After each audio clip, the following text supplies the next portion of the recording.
Right, welcome back and ahead with our discussion. Let me first welcome our distinguished guests here.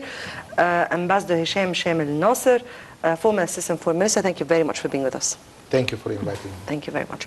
And Dr. Heba Bishbishy, researcher at the African Studies Institute. Thank you for joining us. Thank you.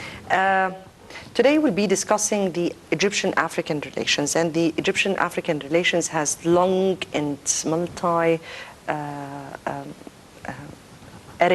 areas that we can really speak about. We can speak about the past, we can speak about the present, we can speak about the future, but let me speak about the return of Egypt to Africa as a start. And since President Sisi assumed his presidency, and Egypt's policy was a return to Africa, to the heart of Africa.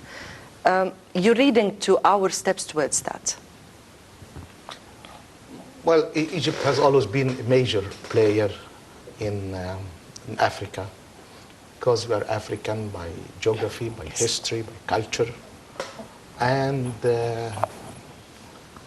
as such we played a major role in the 60s and in the 50s, supporting movements of liberation, supporting the right of people for self-determination. But this era is over. I mean, now the continent is facing different challenges. And accordingly, the role of Egypt is changing. In the past, the main challenges were the decolonization of Africa.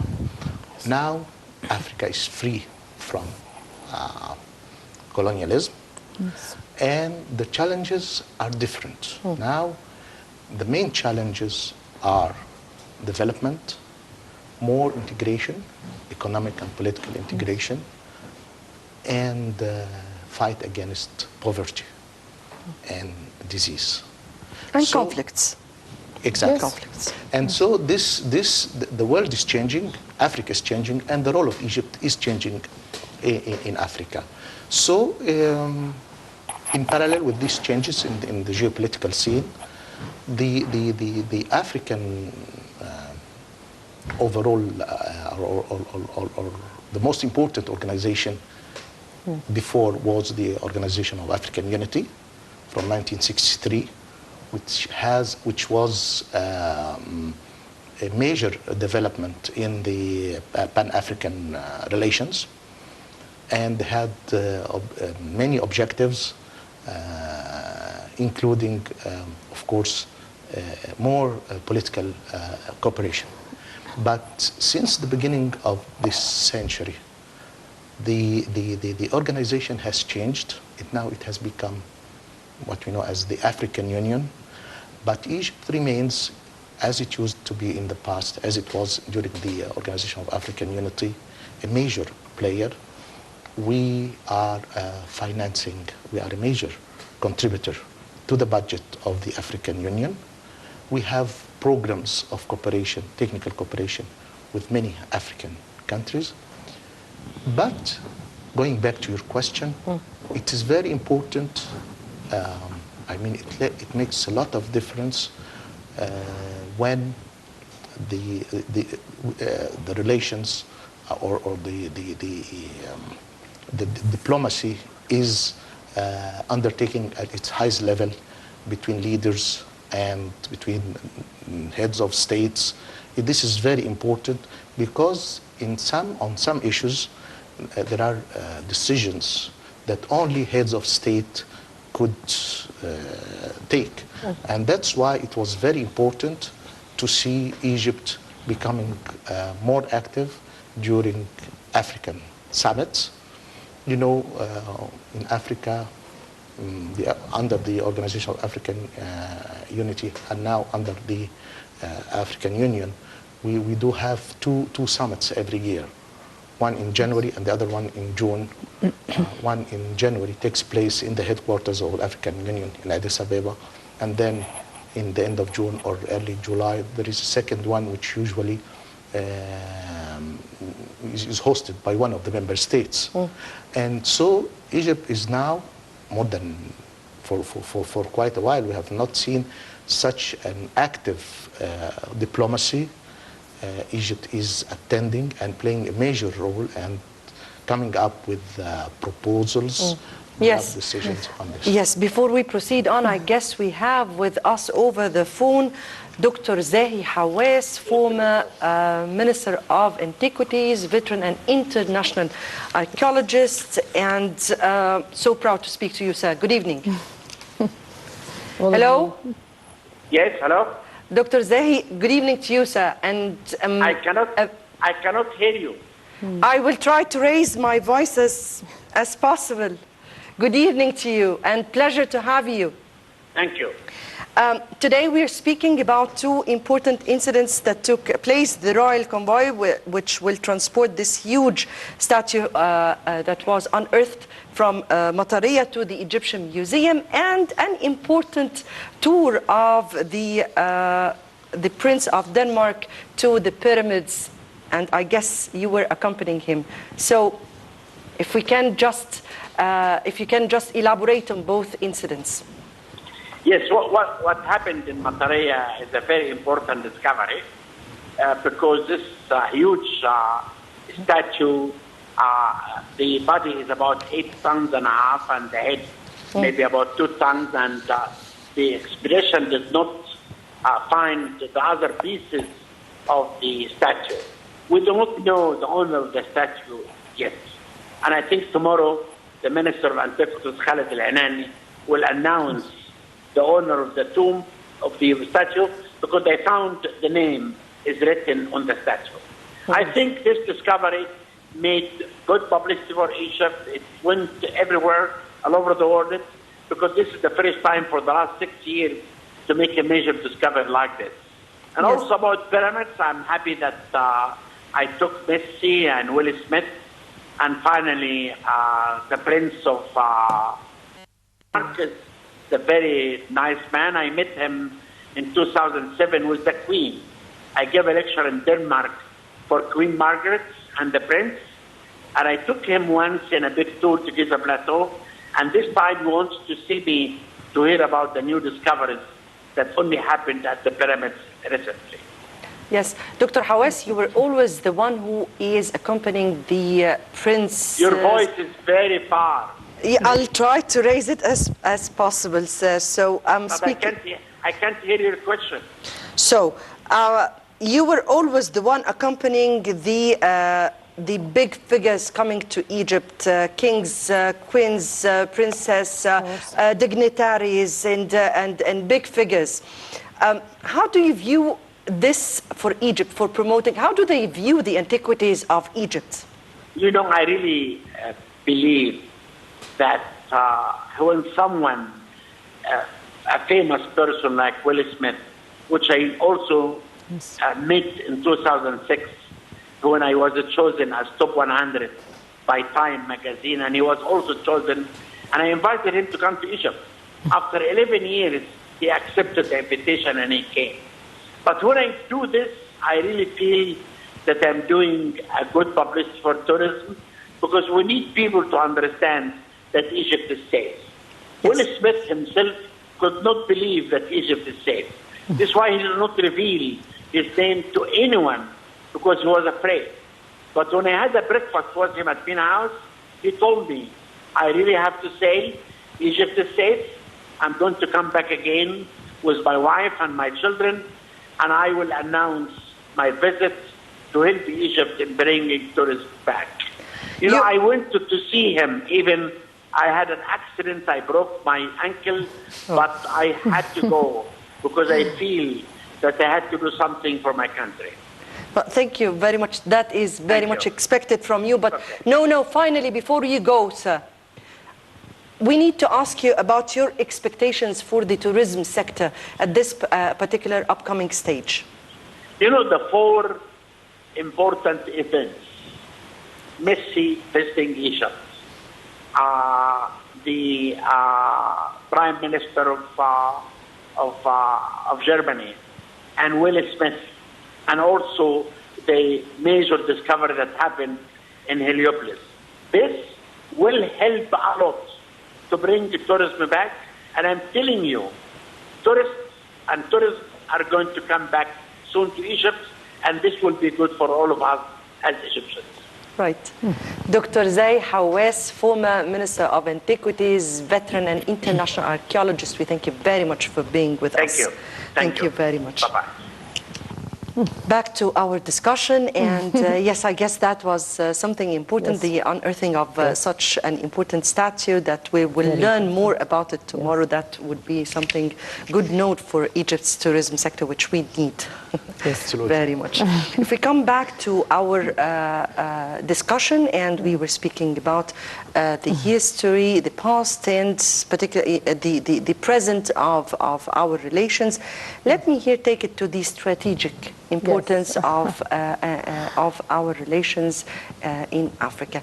And we are speaking about our policy totally shifting towards this understanding, the strategic importance of our relations. It is the national... But let me, as a first, to say congratulations for all people of Egypt, all people of the world, about this event, huge statue, Mr. Hawass. All of this make me amazing. That's the first. And I have two issues to speak about Africa, to start my point of view about Africa. The first one is the relation between Egypt and all of countries in Africa. The second one is about world organizations. What speak about it? The first, we have a famous one, World Bank. The second, we have International Monetary Fund. What's the relationship between all of the states or countries, African countries, and this is organization in the whole of the world? That's my view. I have some trust of this organization, like World Bank. Precondition, we can do it, and we can to take loans. We can to have some view about development in Africa. We can to help these countries. Not just Egypt is a major player in Africa. I think this is idea somewhere it's not nowadays. Somewhere we back from Africa, and we come back today with Mr. Abdel Fattah Sisi, president, our president. He have a good role in Africa. He have a good view about African people.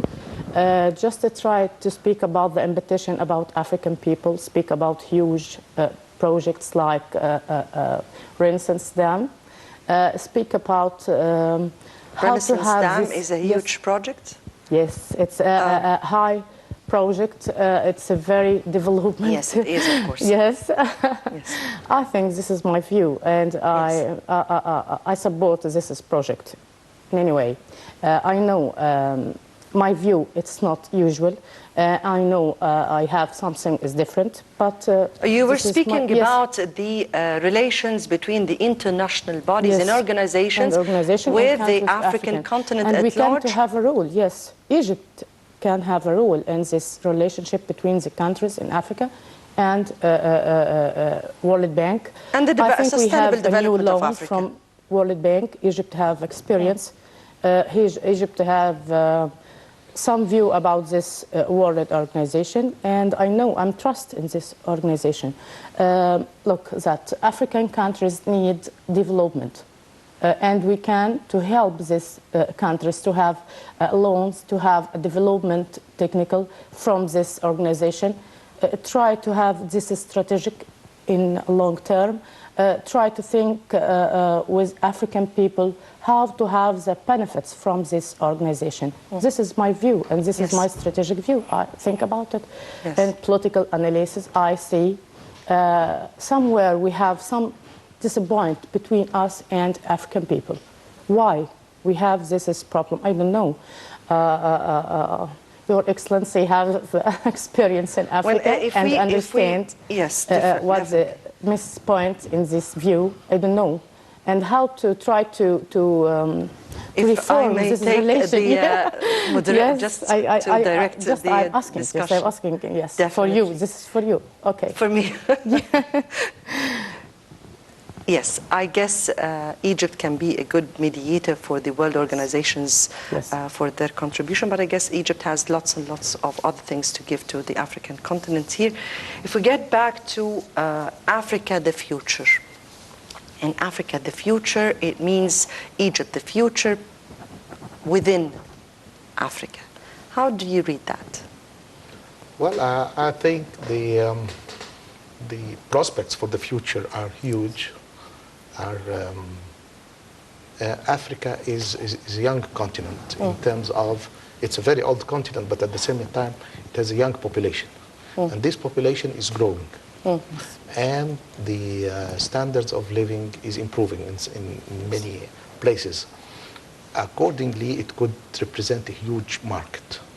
Traditionally, these economies, the economies of the African countries, were very much dependent on the ex-colonial powers, meaning they are very much relying on European economies, more developed economies in Europe, for the exports of their goods, which are in most cases basic commodities that are somehow competitive. I mean, sometimes we do try to sell the same, because it's basically minerals and in a raw stage. And so, but now the rate of growth in Africa surpasses the world average, which means that the economy is growing. But what we cannot see in Africa is the inter-African commerce is not big enough. Egypt has a role to play. It can benefit and could be beneficial to the rest of the continent. The role Egypt can play for many reasons. Of course, Egypt has geographical location which is unique, and it could serve as a bridge or a gate to the major markets in Europe and in Asia, because we do have some arrangements. We do have our European partnership. We have agreements with the United States. We have good relations with the Far East. And of course, this makes it possible for us to play a role in this growing economy. But what's more important is to see more inter-African trades. But here we have a problem. It's the lack of the necessary infrastructure. I mean, in order to export or to import, you need a basic infrastructure in terms of roads. Haven't we started this big highway that would start from Cairo to until Cape Town? Well, actually, yes and no, because this is a very important and ambitious objective, but it depends on many other countries doing their own share, because the road goes through many countries. So it's not just about Egypt. Yes. But this is an area where an improvement can be made, and where we stand to profit and to benefit for us. Of course, the issues of the water is very important. And here again, our relations with Africa are very important. We do have excellent relations with almost every African country. But we have to translate this excellent diplomatic environment into concrete projects. Exactly. Which could serve. And here we'll speak about the potentials of African countries altogether. Let me get back to you. We were speaking about a meeting that took place between President Sisi and a number of African reporters. Yes, okay. How do you view the significance? I mean here, the president wanted to sit with African journalists in order to tell them the situation, Egypt's policy towards Africa, being as much as possible transparent to the developments in Egypt and what is needed in Africa. How significant was that meeting, particularly at this time? I think that's more important, very important and vital. We see the Egypt leader sitting with the African leaders, speak about the invitation, speak about needs of African people. We understand this is mean good means for African people. Don't you know the African people have some like, we like Egypt. They say that. If I see some African people, they say we love Egypt. We like everything in Egypt. If we have some contact between our leaders and your leader, we have something like understanding to what we need. Just I have one opinion about it. It means to have a good cooperation between African people, have good understanding, have people-to-people contact, work on enhancing people-to-people not just people, contact. but about the leaders.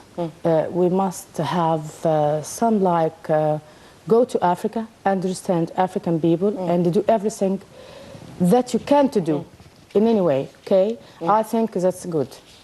Definitely, it is. Yes. It is people-to-people contact to strengthen any kind of relations between countries. Okay. Very much indeed. Before we proceed on with our discussion, the Nile Basin Ministerial Committee concludes meetings in Khartoum. Let's watch this report and we'll come back for discussion.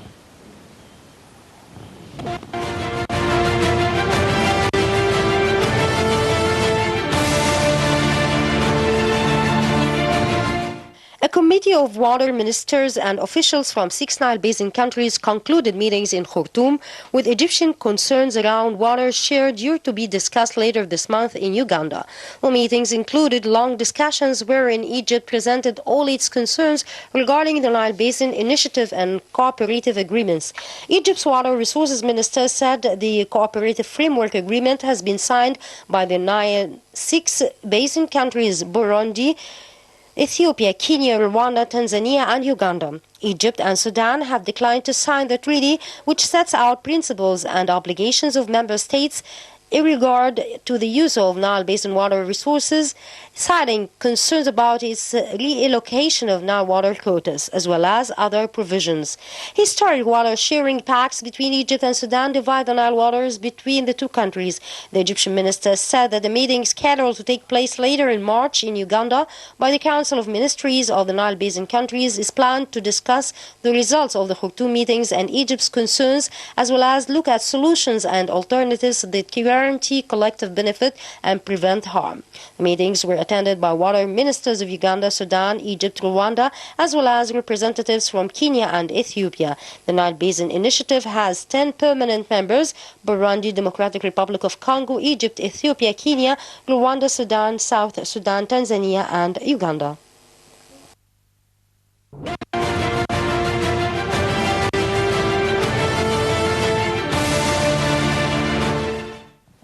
Right, welcome back, and back to you, Ambassador Shamel.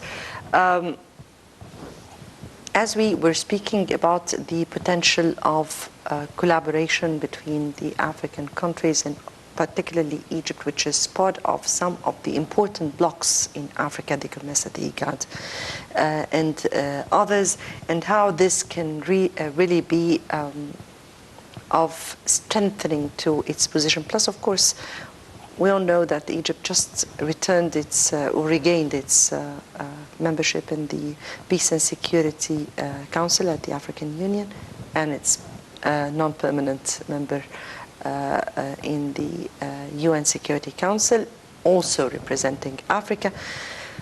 How do you view collaboration between Egypt and the African countries in light of the challenges facing the continent? I think we are doing well. We have an active diplomacy. Our relations with all African countries are at their best, but this is not enough, because actually this is the role of the government, is to provide a conducive environment. But it remains up to the business community, to the people to people, to create these joint ventures, which makes this improvement or this development of the relations irreversible. meaning now we don't have any political differences, any conflicts with any of the African countries.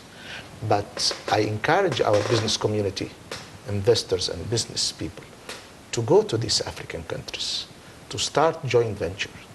This is the way forward. There is a lot to benefit from, and this is a guarantee for the future. Yes. Because this excellent political or diplomatic environment that now prevails will never change if we have these strong links of trade, of tourism, of in many different fields, in education, culture. Yes. And there is more to Africa than just water. Water is a very important issue. This is for us a top priority, of course, for obvious reasons. But there is more to our relations with the African countries than just the water. Yes, definitely. To relations, yes. To us as Egyptians, water is our life, right? Right.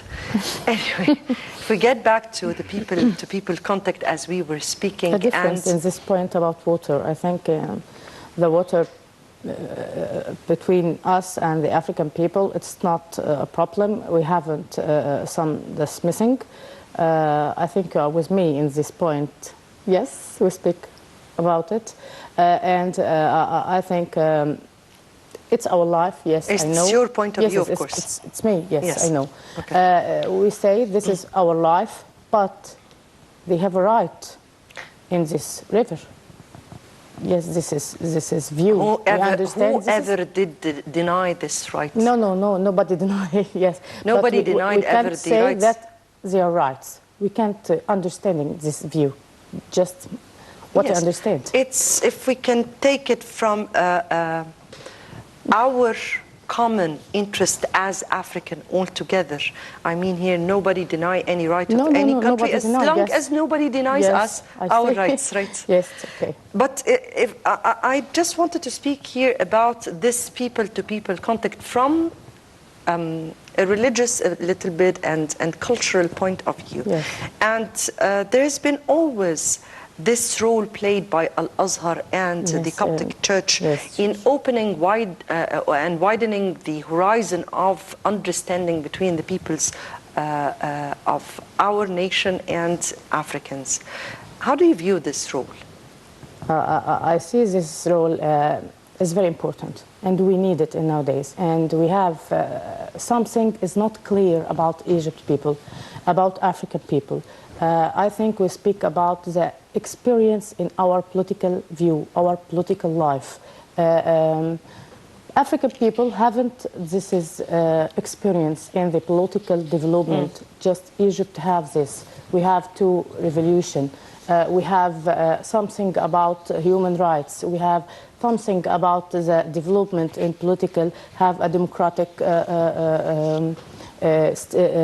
regime. Have something about this.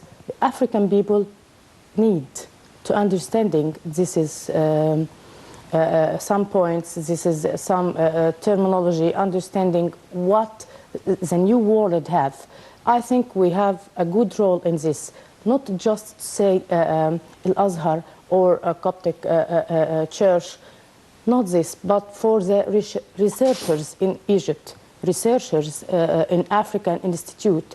In Cairo University, we have a good institution called African Institute. What's the role of this institution? We have a role. We are a researcher in Africa. We understand the cases of democratic case in Africa. We understand what about conflict in people in Africa. We have studies about it and have results.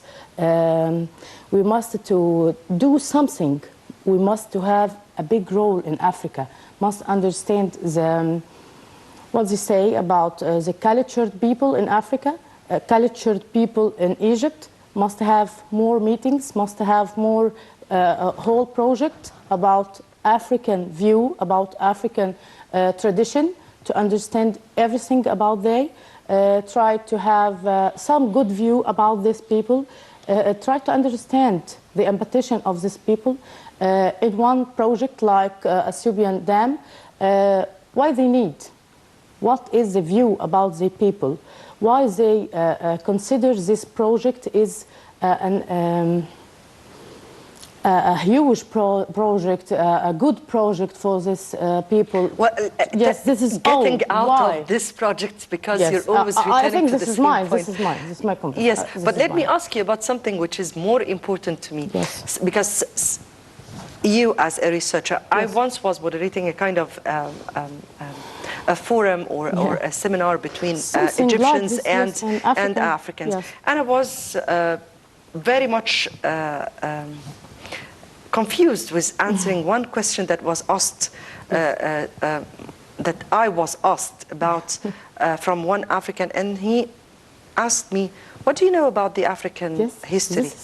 This is my point of view. We know everything about the Egyptian and history at large, starting from the Pharaonic era until the present. What do you know about the African different cultures and different histories and different religions? Stores, African stores. And I was really confused to answer such a question. I didn't know what to say. So I guess people-to-people contact should be education also, through education, right? Absolutely, and maybe the point you are making shows the importance of the cultural links. Yes. We have had these cultural links for a long time, but there is always room for improvement. As you rightly pointed out, the Egyptian church played a major role in introducing Christianity to countries like Ethiopia. For instance, Al-Azhar played another major role in hosting a lot of Africans for so many years. The very famous Egyptian historian El-Gabarti comes from Somalia, and he was learning at Al-Azhar, and so on. And in this regard, so we have a solid basis to build on, to improve and to develop these cultural links, because they are extremely important, including we need to do more to know about Africa in general, about its culture and its history and its peoples and its languages. Yes, very much. Nile Basin countries. Nile Basin countries, right? Can I say something? Definitely, just some feeling of annoyed if we say Africa, whole Africa. Just to say every country in his name, Ethiopian, Kenya, Cameroon. Why to say this is all Africa? Somalia. This is they need this. This is in culture of African people. Eat this very eating. Yes, this is they are very annoyed, and some of dislike this. Why you say about but in us this African? case, we will need some 53 or 54 you discussions say like this if you are Africa, going to discuss Africa, whole one Africa. by one. No, this is unlogic and unfair. I think this. Then we will need 54 episodes to speak about each country. Exactly. Today we're just trying to concise the situation. If we speak about Nile Basin cooperation. The Nile Basin cooperation, of course, this the Nile issue is an important contributor to our cooperation together. And this is what we really want to speak. How can we initiate a kind of cooperation among all those countries, the 9 basin countries, plus of course the observer, Eritrea, with common interests, mutual respect, that we can all share together? Actually, we are working on this. I mean, we are trying to develop our cooperation with the Nile Basin countries within the so-called Nile Basin Initiative. And of course, there is also, again, in every challenge, there is opportunity. So we are facing this unique situation because of our geography. We are relying on a single source of fresh water. So for Egypt, the situation is different. from that of the other Nile Basin countries. I mean, we are relying totally on the Nile water as a source of fresh water in Egypt, while in other countries, other Nile Basin countries, there are usually several sources for the fresh water, several rivers. There is the rainfall is huge. There is sometimes underground water, and so Egypt is in this unique position where we are relying on a single source, but this single source of water has its sources beyond our borders. So for us, it's of paramount importance to continue to develop this relations and this links with the other Nile Basin countries. The good thing is that the water that flows into the Nile is just a very small fraction from the rainfall on these Nile Basin countries. So there is here again a huge opportunity. If we could work together to maximize, to increase the harvest of the river, and then we split the benefits of any would-be projects, this could be very, very, very important to our sustainable development. Dr. Heba, as a researcher, and you were speaking about each African country alone. So what can we learn about the potentials we have in Africa or in the African countries, and if we can distribute them among different countries in Africa? My learning from African institution in Cairo University. I know everyone, every country, for her name, tradition, artists, big stores from this institution. Yes. We must have what are the potentials of those countries? Yeah, I think to have a role in Africa, all of researchers must have a role, must understand, speak with the cultured people in Egypt to understand something about Africa. Every country is alone, is for her name and their tradition.